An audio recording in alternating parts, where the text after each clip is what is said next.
Hi everyone.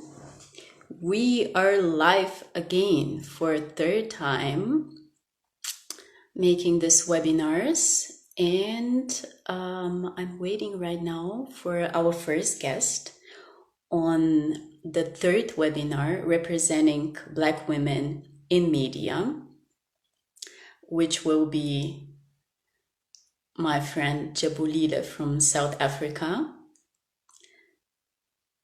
Hi Dari, hi. Hi everyone, good to see you.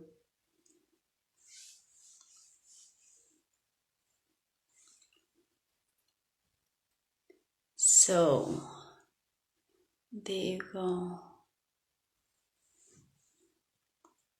Just waiting for Jabulile to get online and send me a request to be in the video.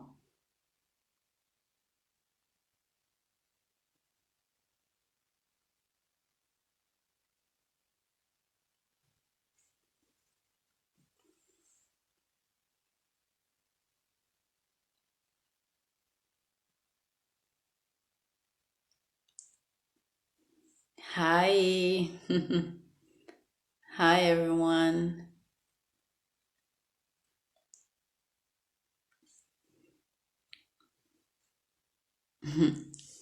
Hi. Just waiting for our first guest to get online.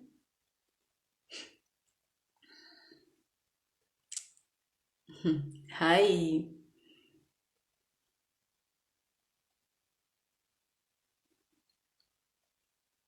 I hope she's getting online now.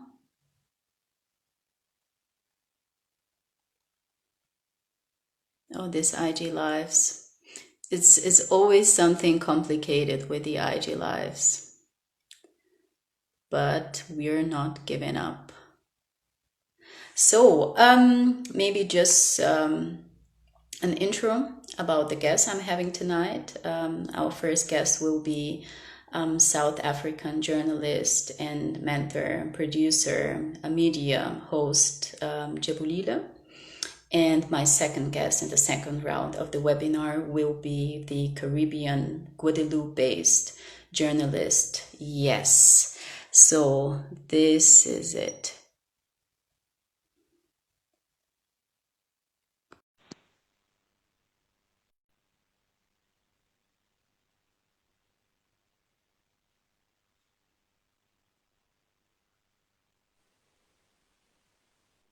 Oh my goodness, I cannot believe it. It's happening. It's happening. It's true.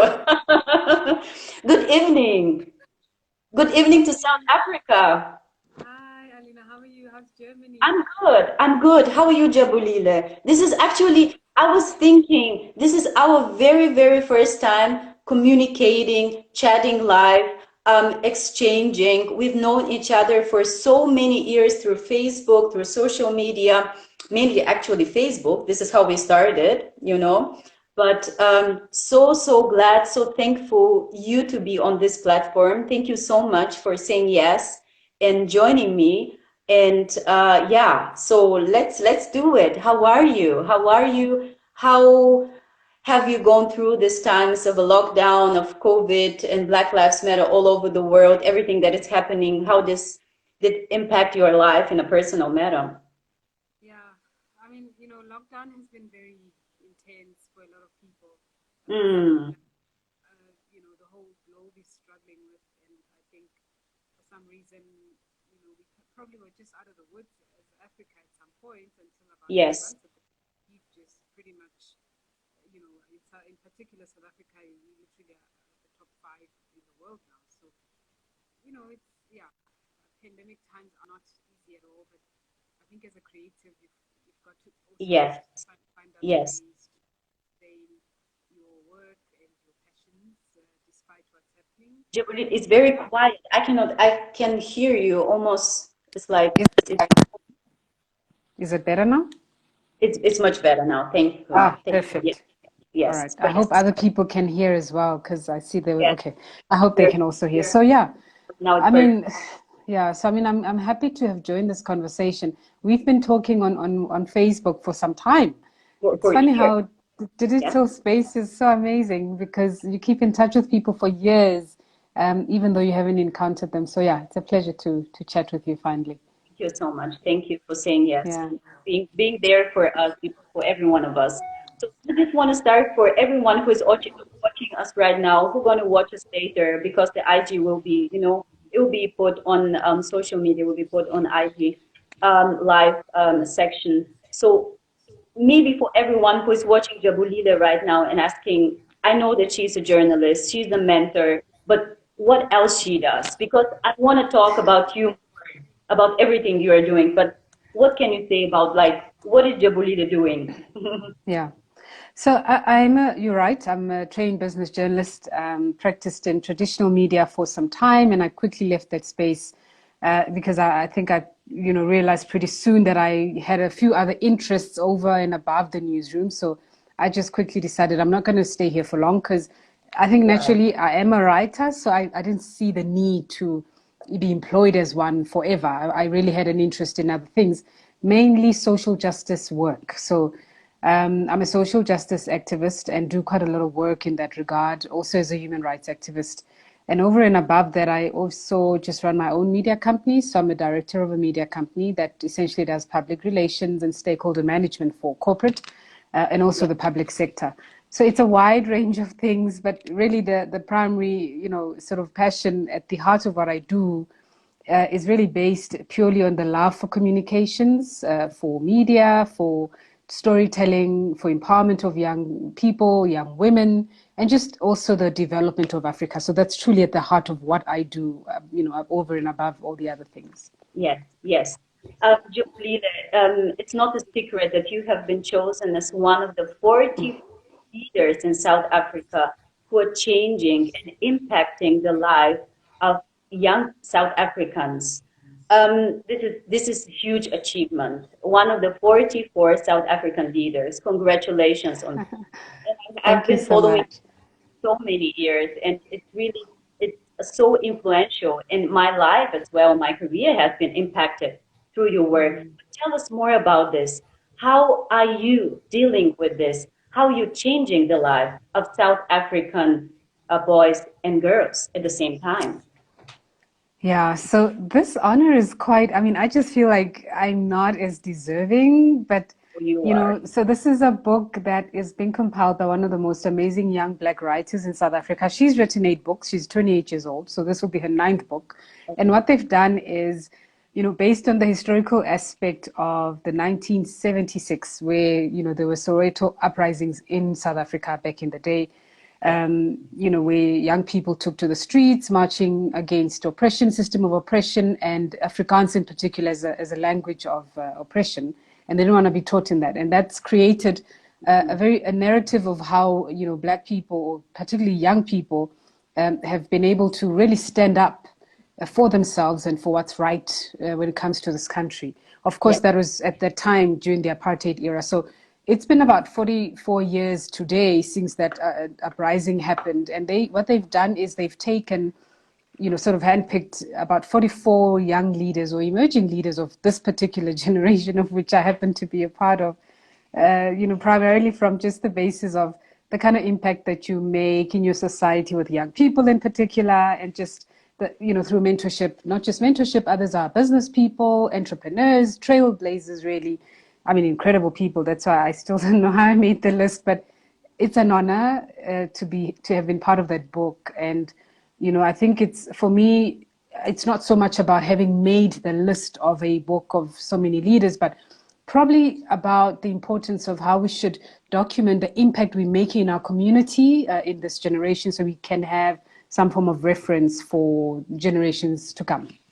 Yes. Amazing. Yeah. Amazing. Congratulations. Yes. Uh, Thank you. we're talking tonight about digital empowerment, at the same time about female storytelling of us Black women. So, what will it take for us women, but at the same time for men, to start creating a media that advances gender equality? Sure. That question is actually very important. And first of all, I like to always point out each time I get a question like this that so gender equality is a collective effort. So it's not up to women to come to the party and push this narrative of self-empowerment, of, bring us to the table and whatnot. It takes an entire community. And I think it's very important that we get to realize that, for us to advance gender equality, we've got to be able to look at the concept of it holistically. For example, I was just reading through some report that was published by G20 that was looking at organizations of like economic cooperations and development across various countries in not just in Africa but just across the globe. And some of the evidence that they show in there showed that particularly in digital media or in the digital space, digital technologies, there's a constant raising sort of need for young women in particular, and I say young, to be let in. So access is an issue. So the space is moving quite rapidly globally, and it's clear that it's a demand, and that's probably the order of the day. Yeah. But young women are left behind, mostly obviously from dire, communities that are quite remote with very limited access, low income households, and pretty much just communities you wouldn't even expect to be struggling with certain things, and they don't have. So for us to be able to influence the debate at a higher level, where we can somewhat begin to bring in interventions that can help us develop policies that will bring in inclusive solutions to gender equality. It's not just rhetoric. We've got to really be action oriented with it, with regards to literally, schooling, young women in terms of technology and teaching and helping them align to the needs and the demands of what the global marketplace really requires in a digital space. Because if they cannot compete to what's required globally, then they can't compete at a global age, it's a problem. So gender equality, it's also not an event. It's going to take some time. So it doesn't just affect how we can position the digital space, but it also has a lot to do with what we actually teach the boys in homes in terms of how we raise the boy child to treat and relate to the girl child from home before they even get to society. So the stereotypes are quite critical for us to begin to start, making sure that how we position both the girl and the boy child is in a way that makes them both understand that they actually are quite capacitated as fully functional human beings to operate in the world in whatever space they choose to operate in. Mm-hmm. Sure. What do you think is the main reason for us Black women that are not well represented globally and gender-based in the media? So I think we probably are not well represented. We definitely are not well represented in the global space at all. There's an article I read about how African American women were struggling to identify with some of the narratives and realities in the digital space. And this is simple because who are the producers, who are the filmmakers, who are the scriptwriters, storytellers, because this is where the narrative obviously is positioned, and that's where it comes from. But then again, when we are represented, as limited as it is often, it's changing now, of course, but we know we've had to constantly make a noise about, occupying that space. Yeah. We occupy that space and we're represented, but it's also not appropriate. So it's with a very preconditioned type of perception, which Black women are this. And I'll make an example about this, how Tyler Perry movies, a lot of people are maybe not so much of fans of his movies because of how he's constantly portraying Black women, right? I mean, it's subject to interest and whatnot. He's a great filmmaker and whatnot, but his film have been quite an interesting point of review in terms of how Black women are constantly portrayed in his narrative, and how perhaps even the hip hop, World Academy positions Black women when we do get to be in the big screens. It's in what sort of taste and level that makes you really question quite a lot. But we hardly find reference when we're looking for Black women medical doctors, Black women lawyers, Black women journalists, quite significant, prominent key role players in strategic decision making. They're there, but it's not as easy as you would easily find somebody who's going to dance on some video. I mean, choreography is great and all, but I'm just saying, we've got to do more on the good about who we are as Black women globally in the market than it's currently being done. We've got to put more effort in that. And I think it's a voice of, again, everybody. I cannot say, I mean, if I boycott something because it doesn't represent me, not everything has to be a protest, but at some point we've got to learn to take a stand with certain things. So if something doesn't relate to you and it doesn't represent you, don't consume it, don't entertain it, don't cushion it. Because if you are succumbing to it, you are silently saying that, fine, I'll take it. It's not necessarily the best, but I'll take it. And I think it's important that we begin to speak up in terms of, this is who we are. Please show more of who we really are, because there's so much to us than also just being Black women. We do so much, and you need to make sure other younger women see this much that we are, so that they can have reference of what actually is possible. Yes, yes. Yeah. That's, I think we are living in such times of digital era, as you said, which we can use it in a very positive way and create all of these platforms, empower ourselves. And as I always say, we do have our voices, but how do we use our voices? We cannot be silent anymore because we've been silent for so many years, for decades, for like centuries we've been silent. And now it's our time to talk about this. And Yeah. if you cannot talk about this, then write about this. What is the best way for you, to put everything that it's holding you back? Put it on paper, put it like on a platform like this. Just be open, but don't silent anymore. So thank you so much for being there and giving all of this, let's say, South African girls the opportunity to talk about something. And this is actually it's very interesting for me. How do you work when it's about changing lives? When we talk about changing lives of young people, of young South African girls, how do you change a life? How do you start? What is the first step you take to help them realize who they are and what is important to be changed in their lives? Yeah, I actually love that question very much, because when we come to development, I'm as practical as we possibly can be, because we have a lot of politicians who do the talking, and I've always said, leave it to them to talk. That's what they like to do. So I think as an activist, probably it's quite inspiring in a sense that you get to have the space to dabble here and there. So you have that leeway to navigate systems and be a little loud sometimes and irritate a few people, but for a good thing. And I think before you can empower any young girl, you've got to perhaps help them deal with the mindset first of self-confidence and self-esteem. Because I cannot say I'm a mentor and I mentor young women, and young girls if I kind of don't help them set their minds right. Because it's very difficult to change or rather influence grown-up women. You'd rather start helping younger women, girls. This is why the work around girls is so important. Same as you've got to, that same attention you've got to give to boys too. So what I essentially do and have been doing for about, I think 12 years now is essentially mentorship. It's when I started, I wasn't even aware that this is mentorship. The most tiring process ever, and I've had to learn to put structure to it over the years. It was not an idea or a goal or a dream I had to say I want to have some mentorship program or whatnot. Like But I process. found myself, having no choice but to do that because of the number of requests for mentorship I was getting. So I had no choice but to put some structure into it so I'm able to help as many young girls as I can, because I cannot do like a one-to-one ad hoc requests. There's a life. I'm also working on my career. I'm also kind of developing myself as a woman too.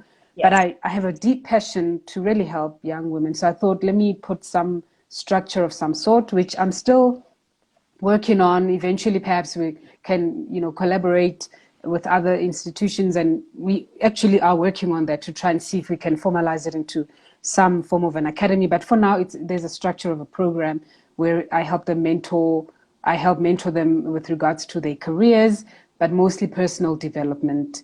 And there are things that are a little beyond my expertise, where I have to also do referrals to qualified people like psychologists or Sure. counselors, because then you'll get cases of depression, suicide, and whatnot. But the idea is to at least travel with them and hold their hands, from at some point where you meet them to a point where they can either walk by themselves or somebody else takes over and helps them through. But primarily, obviously, focused on those who are interested in journalism, media, communications, because it's easier to be able to hold someone's hand in a career that you're in already, and just help them through that. Yeah. It's amazing. Which do you think are the main risks that Black women, it doesn't matter where they live, they have to face in order to fight patriarchy that is still living in our community? Yeah.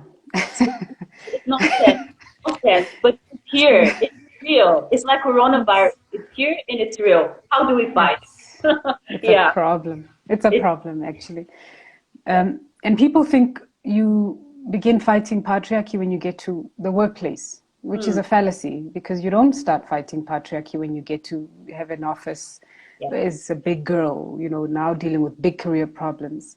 You Hmm. start fighting a system of patriarchy when you in the playgrounds, and there's just a boy who feels that they will, because they're a boy, they can do something better than you because they're boys. Definitely. And because this is why I had said, how are families raising boys? So you see, it comes from a very fundamental element of how kids are raised to understand both gender roles and just to understand their capacity as young as people who can operate normally. Humans.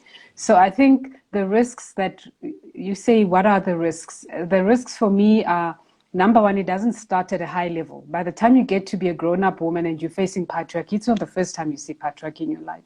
If you sit down and you think, you'll realize how many times you've had to encounter silent tendencies of patriarchy as you were growing up as a woman, as a young woman, right? But what perhaps for me maybe makes me a little bit more worried is the kind of help we're offering to young women to help them navigate a system of patriarchy, because it's a very systematic thing. Not just in Africa, it's even worse in Africa because there's other cultural nuances added to it, but it's also global. So this is why we need to help young women understand who they are, teach them a sense of assertiveness, and somehow incorporate in them a very strong sense of self, so that without fighting, without being nasty, without being really just dramatic, they're just naturally able to stand for what they believe in, because that's what they believe in, because the mind already knows how to identify somebody who's pushing them over, or somebody who's trying to silence them when they try to speak, or somebody who's trying to press them down when they're trying to, sort of take up their wings and really just fly as they should. So I think the risks are the fact that, number one, communities are not supportive. So once you begin to start talking against such things, you labeled as, she's aggressive, she talks too much, she will not get a husband, she won't get married because she has a big mouth. And if she does get married, she won't be able to keep her man because there's no man who will be able to tolerate a woman with a big mouth. So society is an issue for me. And we need to be able to somehow help society unlearn some of the toxic messaging that it has been sitting on when it comes to really navigating patriarchy, because it's not helping young girls at all. The second one is, I'd say, women themselves, right? We are part of the problem because some of us do safeguard patriarchy. Some of us do perpetuate nuances of patriarchy. And this is a problem because then it essentially fights against whatever efforts are there that are trying to, break down this patriarchal system. So these are risks. And at the heart of all these risks, and I'm mentioning just a few, is just vulnerable young women or older women who are really just so vulnerable because nobody's taking their sides. Nobody understands where you're coming from. You're not allowed to be yourself. You're not allowed to reach your full potential because you're constantly being restricted. If it's not by the system, it's by society. If it's not by society, it's your family. If it's not by your family. So because everybody believes that women are less than. So we've got to do this unlearning, exercise, which is very tedious because this is centuries and centuries of traditions and systems, right? Can you imagine where you have to begin? I think of my situation in an African culture. Where do I even start sitting down to try and bring forth some efforts of, patriarchy? But I think the world, because of 21st century, the contemporary times, we sometimes even have elders who kind of get what we're talking about, because somehow people understand that actually girls are also gifted, girls are also human beings, women are actually quite capable, let them fly. If they want to fly, don't stand in their way, just let them fly. So I think these are some of the risks, the fact that when women do speak and when women do come to the fore, really wanting to take up space that they equally are also allowed to take in this world as proper human beings, they're being restricted. And these are risks, because the risks doesn't just end with restriction. Restriction then extends to abuse, because then you speak too much, to silence you, we've got to abuse her, we've got to treat her badly. So that all these efforts that are conniving together to try and keep you caged so that you don't eventually get to. So these are risks that women actually face when it comes to patriarchy.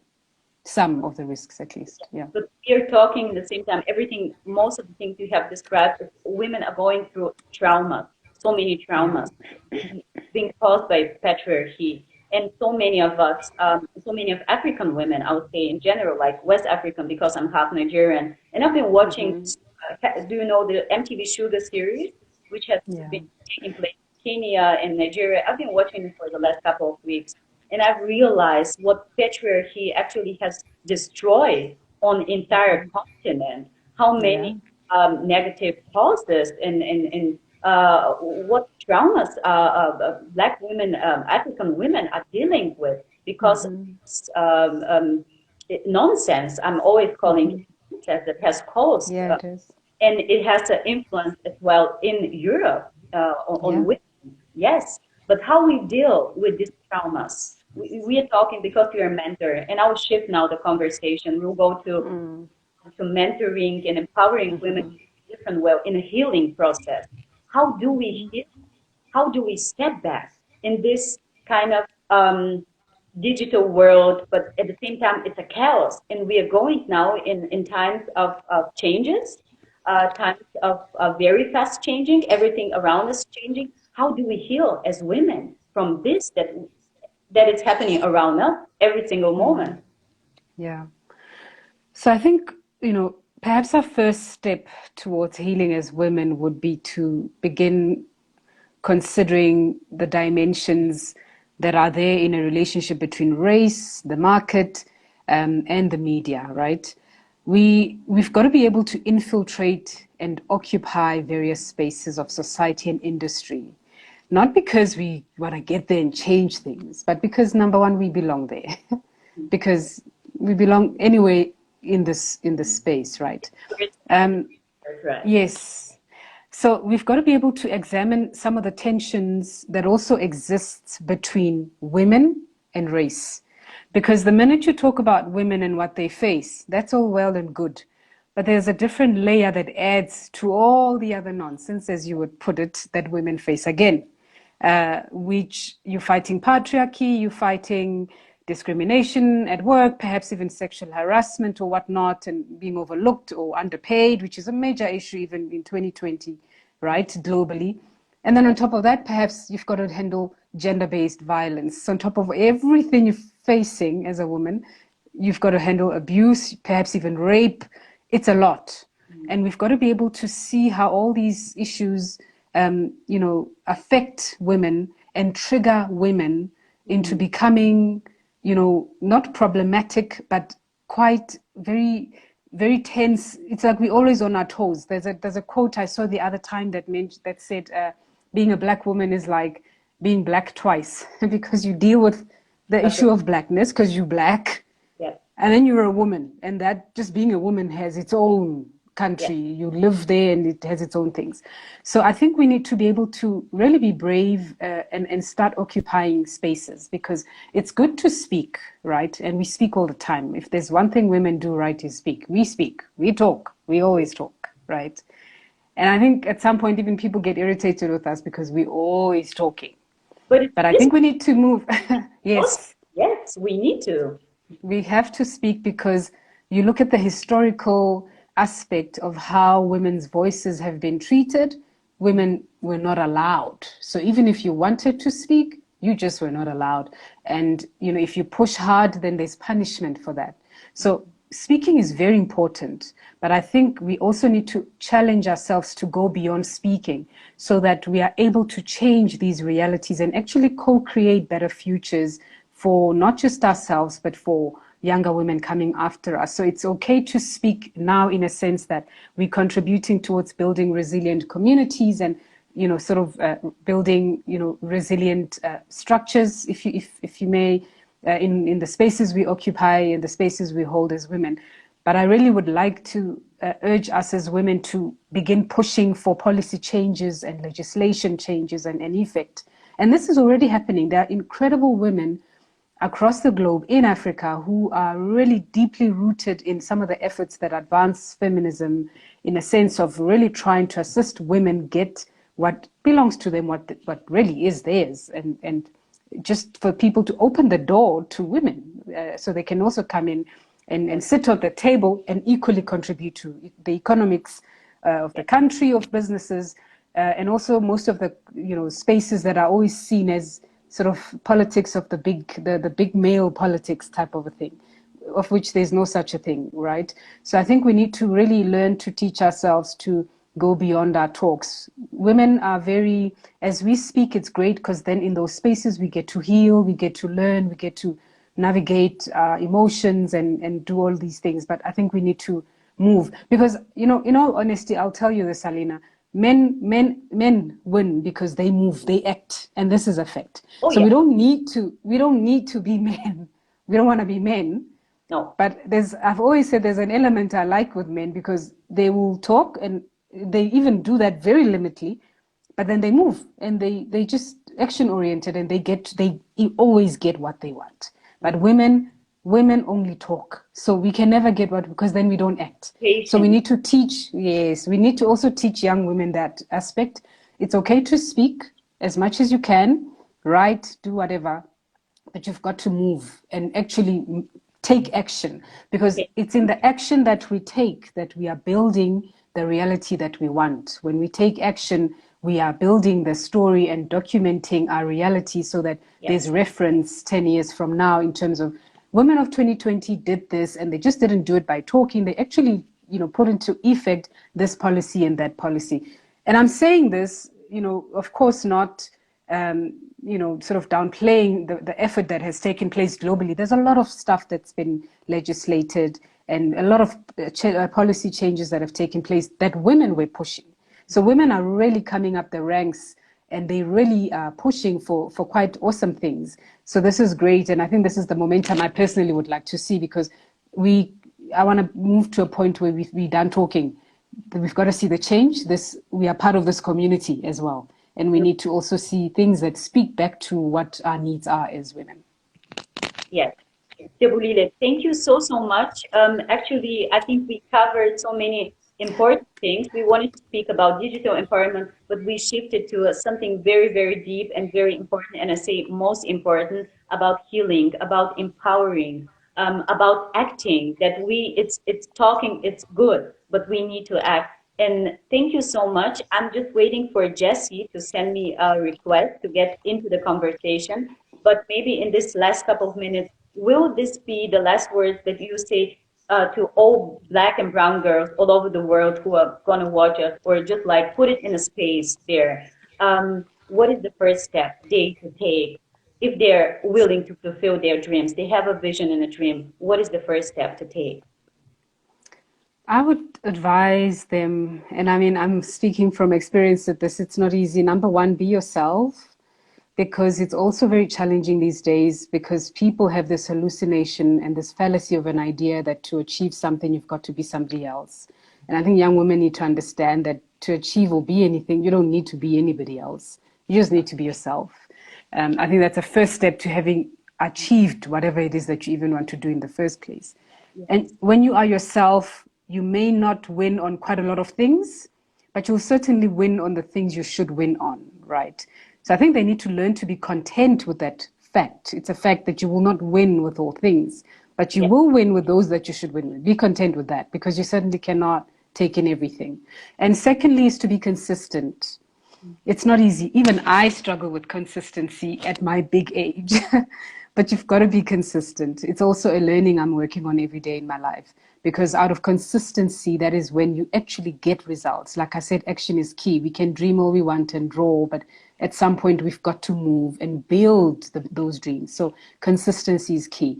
I'm not going to tell anybody not to give up, because that will not be an honest assessment, because I give up almost, I think probably in a week, I give up 3 times, right? You But stand up, then you you stand up. have to, yeah, you've got to just get up. You've got to get up and try again. So I'm not going to build this fallacy of some perfect life, but I can say that if you want to achieve something, you keep building it one step at a time.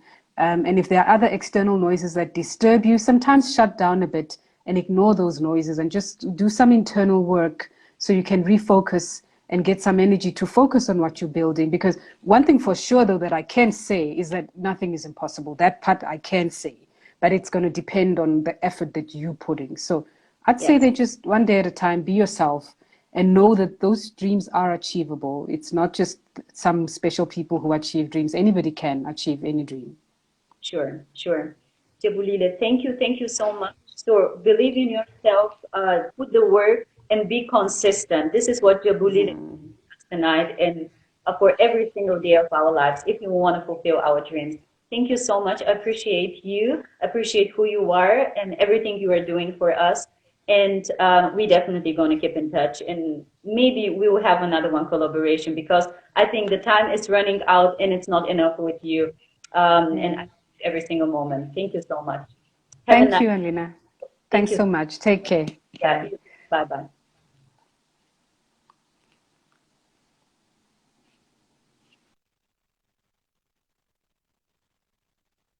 So here we are, and I'm waiting. Hi, Jessy. If you can hear me, I'm waiting for your request so we can start our second part and talk to you about digital empowerment and female storytelling.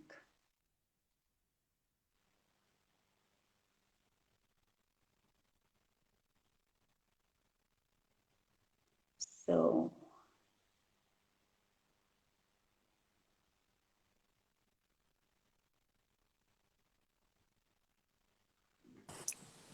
Hello.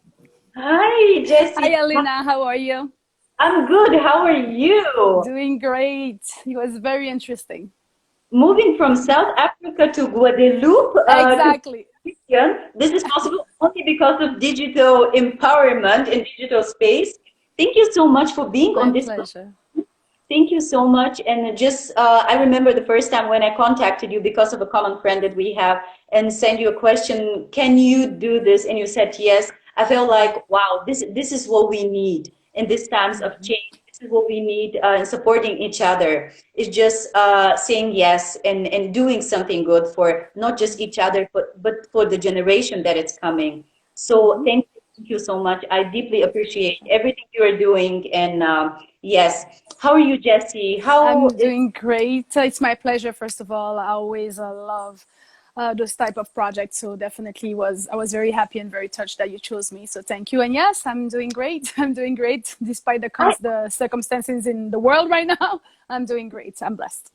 yes, yes. I'm watching and following your stories, and I said like this is a lockdown in Guadeloupe, so I want to be in Guadeloupe as well and have this. Yes. It doesn't look like a lockdown. It looks like a vacation with sunny weather and good food and work as well. You're working so much. Tell us more about this radio show that you are hosting, about the summer breeze. What is the main purpose for this? What are you experiencing for you as a journalist now? So yes, I'm a journalist and a producer. I'm also a TV host. And for the last year and a half, I had the opportunity to host my first radio show on France Television, which is the national TV network in France, knowing that Guadeloupe is French territory as well as Martinique and French Guyana. So Yes. I have a TV show, a radio show. It's called Summer Breeze. It's every day from 2 to 5. It's online as well. And they basically told me, well, you can treat any subject that you want. You have open format. So Wow. knowing that it's the summer after confinement, we stayed in confinement for 2 months and a half. So we slowly reopened here. People needed a break. Like we couldn't go to the parties yet. So they wanted to have like a little breather. So I decided to do something light, but at the same time, I never do everything that light because I always try to incorporate some, I don't want to say agenda, but in a sense, yes. Yes, So in yes. my choice of guests, of interviews, I always try to push a message. And in Guadeloupe, there's many issues and there are many questions that I like to treat. And sometimes it's just choosing the right artist that I can interview, even if it's about his CD album. I will always ask him a question about, being an artist that have a voice and how can he help young people. Like I will always make the interview a little bit more meaningful than just, I like to shake my boom on you. And that's to me key. And that's, I like to say, I lure my audience in with, yes, we're going to have these great artists. We're going to have so much fun this afternoon. And once you're already tuned in, I will start throwing some questions that we can really have a deeper meaning.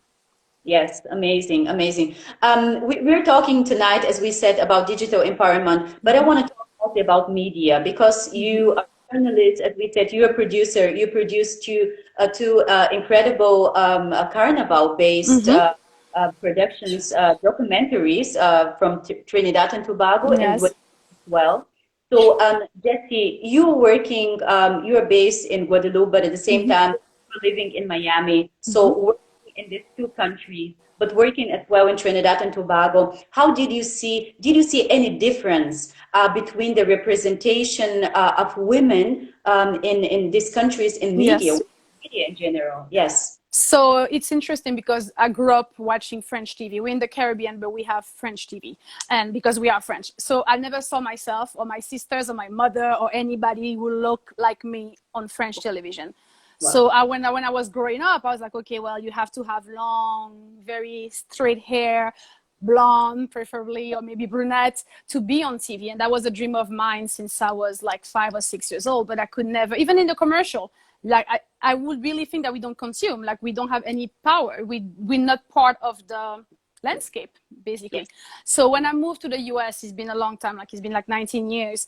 It was the first time I turned on TV and I saw, oh, wow, there's a girl with curly hair. Oh, wow, there's a girl, she's black. Oh, there's a light-skinned girl. There's a darker-skinned girl on TV. Because the US have put, I'm not saying that it's perfect, but they had put some quota. Like you had to have some representation in commercial, in a TV station, even though it was still not enough. But once I moved there, it was definitely way much more than what I saw in France. So I was like, wow, this is something maybe I can do. I can follow my dream. So I went to school. I worked really hard. At the time, they told me I would never make it because I have an accent now, because now I'm a foreigner in the US. So I will always remember my teacher, my broadcast teacher told me, you're very talented, but you will not make it on TV in the US because you have a French accent. So you have to take accent reduction classes. The problem is it will never disappear. It's always going to be there. And yes, it was sad. So I decided to do, okay, well, I'm going to do print journalism. So I started writing for the Miami Herald. I started writing from different publications. I started my own blog when at the time it was the beginning of blogging and YouTube. And it went well, but I still had a frustration because I'm like, okay, well, she's from this place. She's on TV. And I kept seeing more and more women, Latino women. I saw Black women on TV. And I'm like, you know what? I can't let this one person in my life dictate what I'm going to be. So I decided to do a casting for my first TV show and I actually got it. And I stopped feeling sorry about my accent the day I realized, well, I have an accent is because I speak more than one language. I have an accent is because I speak 3 or 4 languages. How many do you speak? And that's when I realized, you know what, it's my strength. And sometimes if they don't understand, well, I will repeat it again, or I will make an effort for you to understand better. I had my first TV show, my second TV show, third TV show, and I never stopped from there.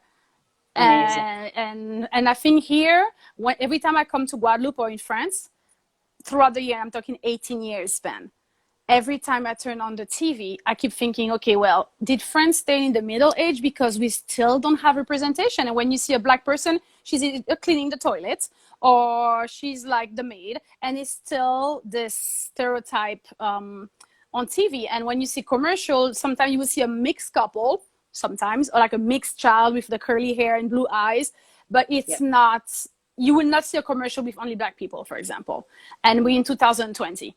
And I don't understand why. But at the same time, when I moved back here, it was like maybe a year ago, I realized that France is still in the deny process, in a sense of, for them, they don't have, for example, statistic, that will show you how many Black people watch TV, how many Black people are hosting TV shows. They basically deny the problem, saying that there's no racism in France, that we don't need to have communities and we don't need to have statistics based on those communities. So for example, if you are trying to see how many Black people are watching this show at this time, you will not find this in France. It's forbidden. We don't have the statistic. Wow. Wow. I'm So really, we don't hear about this. We don't know yeah, about this. no, This is one part we don't know about this. When we talk no, about Caribbean, we think, wow, Black people are well represented. This is everything we see. And now we're talking about the truth that you don't see this. no. How so you created your own content and you change the vision, you change the perspective that I want my people to be represented. So do you think that the only way for changing this Hollywood stereotypes that have been created of us Black people, so this is how the world sees us, is to start creating our own content and So no, so basically, so that's what I started to do when I was in Miami. I was a producer for PBS. It's the number one national non-for-profit TV public broadcasting system. They were really good because they told me, okay, well, we're opening this digital platform. I was the main producer. It was a year after YouTube was created. So it was very new. Nobody really know how to do it. And it was specialized in Miami and Florida. And they say, you can do whatever you want. And I say, okay, well, I will do all type of stories, but I will jump on the occasion to also tell stories of my people, of what I know. So I went in all the different communities in Miami, Haitian community. I went to Caribbean community, Jamaica, Trinidad, and I started interviewing people. I started interviewing on issues that concern them. Then I went even to the Latino community because they were still underrepresented in the US. So I started doing this. I started using my own voice to give them a voice. And I produced more than 3,000 videos with them. And every time they ask me, okay, what kind of project do you want to do? I decided, well, if I can do whatever I want, this is what I want. And my first documentary with PBS, which was hosted by Andy Garcia, the actor, was about the art in Miami. And I chose a Haitian cultural center, a Cuban museum, and an African-American lady who was a classical ballet trainer. Because to me, those are the stories you couldn't see on PBS. You saw a lot of stories on other type of communities, but not ours. And a lot of time in Miami, when you thought about Haitians, they think, okay, they're poor, they're lazy, they are both people coming over to take our jobs, and they are not treated equally. So I wanted to give them a voice and show them in a different light. And every project that I've been working on ever since, I always try to tell our story, because to me, if other people tell our story, first of all, they won't do it the same way that we do.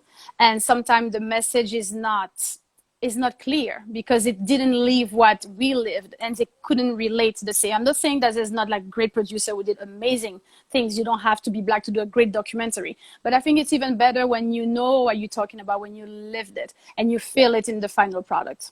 Yes, we have the foundation for this. So I think this is the best way so we can tell our stories. So amazing job, really, really amazing. And our community needs more people like you. And I'm very sure that you're gonna create and it's gonna come here because we are living in time of change and the influence that we have now is bigger than anymore.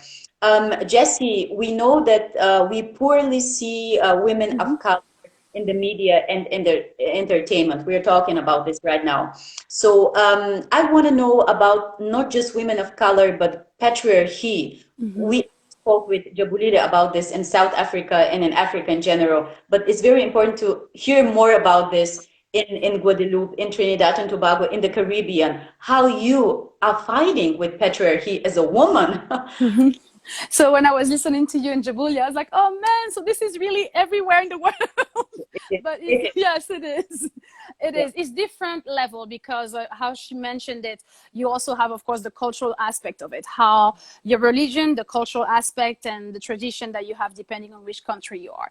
So the US was different in the sense of, we already know that the media are owned by powerful white men. Like, I think everybody knows that. I don't think it's a secret. It's changing because of pressure, of social pressure, of everything that's happening right now. Joy Reid, the journalist, just being, she's the first Black woman who has a national night show in the US on MSNBC. And congratulations to her. And she inspired so many woman. It happened like 2 or 3 weeks ago. So I was very happy about that. But the fact that we know this, we can also find ways to try to climb to the top, knowing this. In Guadeloupe, in Martinique, what is difficult is to fight against the tradition, but not even from men. I will say from women as well, because older generation of women have a certain way of thinking and raising their children that keeps perpetuating what's happening. The first questions they will ask me, oh, do you have children? I always tell them, are you asking the man the same question? Wow. If I'm in an interview, first of all, in America, it's illegal. You're not supposed to ask me if I have children because they want to make sure you will be available. But to me, why is my husband not being asked the same question? The second thing is like, oh, is there a particular time you have to leave work to pick up your child? And I'm like, but why are you asking me this in a meeting and not everybody else?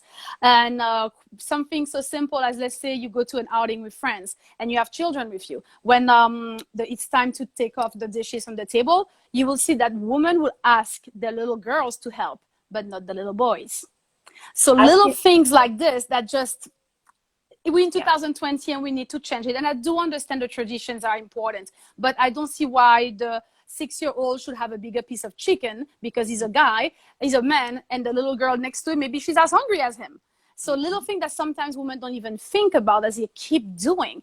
And they don't have the same pressure on boys than girls. I see it here. Like, let's say the boy is like free to roam. It's a guy, it's normal. You know, he goes out with his friend. He's free like a bird.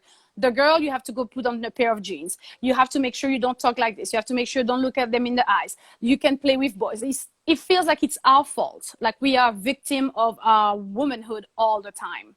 And it's not fair. And I see it every day here. And even when I see grown-up men, the ways they look at 15-year-old or 20-year-old, right away, you're being sexualized so quickly as a woman in the Caribbean that you don't even have time to figure out who you are, how you feel about yourself. So yes, you can be 15 and you can be already well developed, but you're still 15 years old. And an adult should not look at you the same way he looks at a 25 or 30 years old. But again, for people, if a 15-year-old is sexy, is dressing nice, it's because she's conscious of the sexualization that she's transpiring. So she looked for it. Oh, so she's a loose one. And this is what I hate in the Caribbean, because it's all over the Caribbean islands. It can be French island, English-speaking island. We find, to me, this over-sexualization of teenage girls, and also how their goal in life, find a husband, be a good wife, be a good cook. You need to learn how to cook for your man. And I keep thinking, well, if this is what you want to do, I'm okay with it. But if it's not what you want to do, it should not be imposed to you as a goal in your life. And again, here, if you're the wife, if you don't serve your husband, you're being like, people will look at you like, oh, wow, she's not such a good wife. But they don't see what you do for him on the side. Maybe that's your agreement in your couple. Maybe that's the agreement in life, but no. And as far as work, for the patriarchy, you feel it because let's say something that always happened. Little names, when you're on a shoot, for example, men will call you sweetie, pumpkin, sweetie pie, like little things like this. And I always keep looking at them like, what? Why? So they always have a need to kind of make you feel that you are less than them, in a sense. Or you will have some comments, first of all, about how you look and not what you do. And I do understand that, yes, I'm not saying that if you tell me, oh, you look nice today, I'm feeling bad. It's just that it's not all that I am. And it's not what I want to be judged on all the time.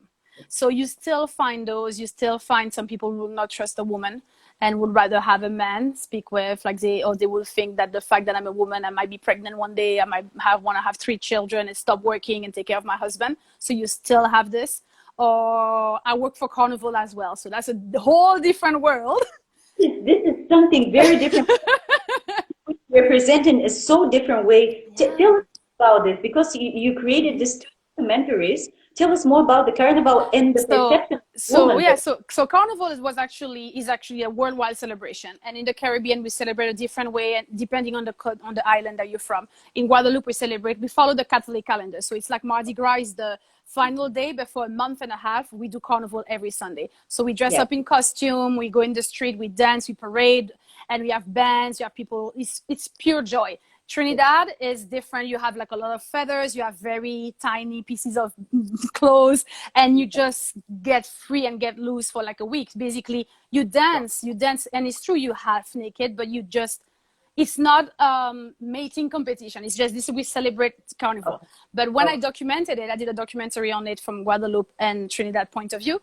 It was interesting because when I interviewing some men, Some understand the culture 100%. You know, the woman is dancing in front of me. She's not looking for a husband. She's not looking for anything. I'm not judging her. I don't care because they are from Trinidad. That's the culture. Same thing in Guadeloupe. But when it comes to interviewing, let's say, an American man who will come to Trinidad and see this, for him, it's like, oh my God, all the women are so loose here. I can do whatever I want, whenever I want. And they think that they are just object to be taken care of. So that's why I always say it's important to know our roots and it's important to know our history. When you travel, if you go to Nigeria, if you go to South Africa, if you go to Berlin, you have to understand the culture, because what seems to you a certain way is not reality, and it's ignorance. If you go to a country when they celebrate, yes, they're wearing like a little bikini, and it doesn't mean that she's trying to have sex with you. It doesn't mean that she's not a respectful lawyer tomorrow morning that will be in court and nobody will judge her because yesterday she was dancing on all four in the streets.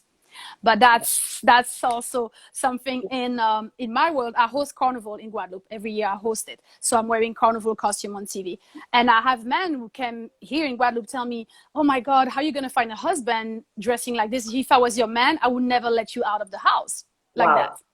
And I'm like, first of all, I'm not a dog. Yes, you don't let me out of the house.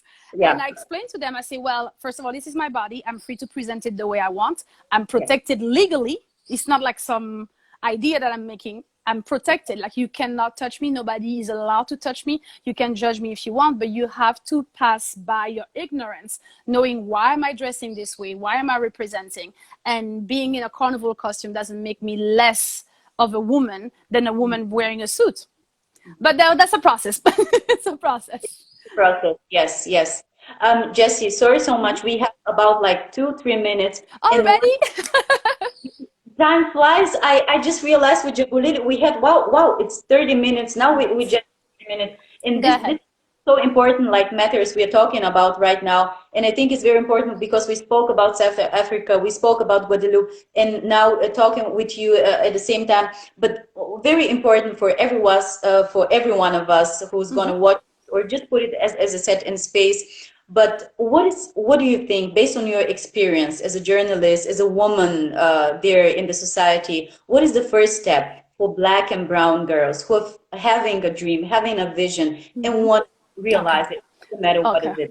Okay, I'll go fast. I will say be honest with yourself, meaning know what you want, not what your mother wants, not what society wants from you. Be honest with yourself. If this is what you really want, you will put everything in place to get it. But if this is what something you convince yourself you want, it's not going to work because it is hard work. You have to fight against a lot of things in your life, so you don't want to have to fight against yourself. So be honest with yourself, know what you want to sacrifice, know what you want out of your life. Do you want to be a career woman? Do you want to have both? Do you want to have children one day? Do you want to be married, not married? Just be open to whatever life will brings you, but know from the beginning, this is what I want and this is what I'm expecting from myself, not the rest of the world. Once you know this, it's simple, I know, but you have to work hard. It cannot just come like this for everyone. You will have some downfall. You have to pick up, like, find a good entourage. People will like boost you. People will tell you, I'm here if you crash. And last thing is, if something bad happened, you have to take some time to know, okay, if it's happening because it's not meant to be, so I'm going to stop this and try a different way, or is it not happening because I have to try a second and a third time? Do not let one fall become your story. You have to make it's an experience. I didn't do it the right way. I'm going to try a second way. But again, you have to be honest with yourself. Maybe it's not working because deep down inside you don't want it to work. So maybe it's something else that you want. And in media, like Jabulile said, be yourself, because that will make the difference against the person who's competing against you. And when you make it, help your sister, help the next girl, help her, guide her, give her advice. I always do it. I mentor a young Black woman. Help. You got there because of someone. Maybe one person helped you. Be that person for the next Black girl. The next one. Yes. Yes. Thank you so much for being the My first. My pleasure, Alina. It's a platform. We're going to follow each other definitely. Yes. And keep in touch. Enjoy your time. Enjoy your work. You're a true inspiration and a true mentor. And I learned so much from you, from this conversation. Thank you, Alina. And talk to you very soon, Jessy. And keep doing what you're doing. Thank you so much. Thank you so much. Bye-bye. Bye.